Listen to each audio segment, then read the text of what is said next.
আমরা যে ভয়েস চেঞ্জটা করব সেটা হচ্ছে ফিউচার টেন্সে। আগে আমি প্রেজেন্ট এবং পাস্ট টেন্স দুটো করেছি, আজকে যেটা করব সেটা হচ্ছে ফিউচার টেন্স। তো দেখো ফিউচার টেন্সে ভয়েস চেঞ্জ করার ক্ষেত্রে প্রথমে যেটা করাবো সেটা হচ্ছে ফিউচার ইনডিফিনাইট। কি হবে? Future indefinite, INDEFINITE, future indefinite. তো ফিউচার ইনডিফিনাইটে যেটা হবে দেখো কি থাকবে,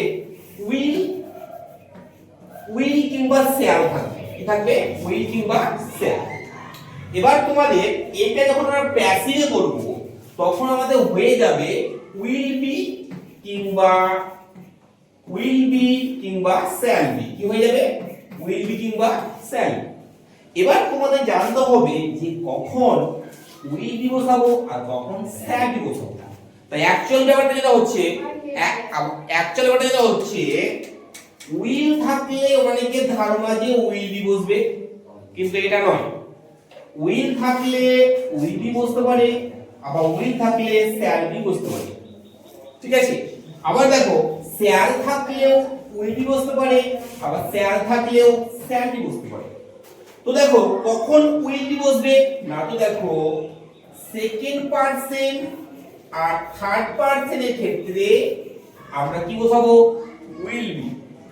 আর শ্যাল বি কখন বসবে না, তো ফার্স্ট পারসনের ক্ষেত্রে আমরা বসাবো কি? Shall be. ফার্স্ট পারসন কোনগুলো? আই আর উই। আর সেকেন্ড পারসন কোনগুলো না, তো হচ্ছে ইউ।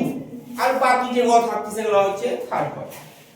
তো দেখো এখানে একটা एग्जांपल লিখছি, he will take it. He will take it, এটা একটা দেখো আছে সেন্টেন্স।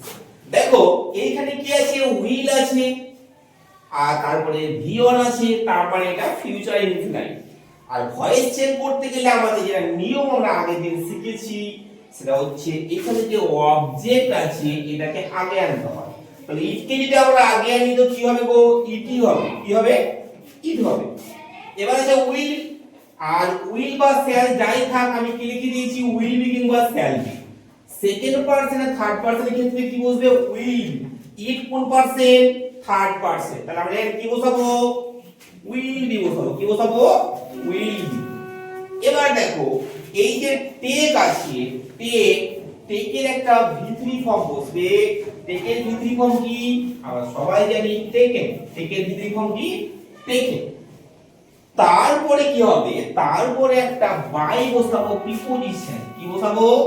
বাই। এবার দেখো আগে যেটা আমি শিখিয়ে দিয়েছিলাম হি থাকলে কি হয়? হি থাকলে হিম হয়। তাহলে এখানে কি বসাবো আমি? হি থাকলে হিম হয়। তাহলে ভয়েস চেঞ্জটা আমাদের কি হলো?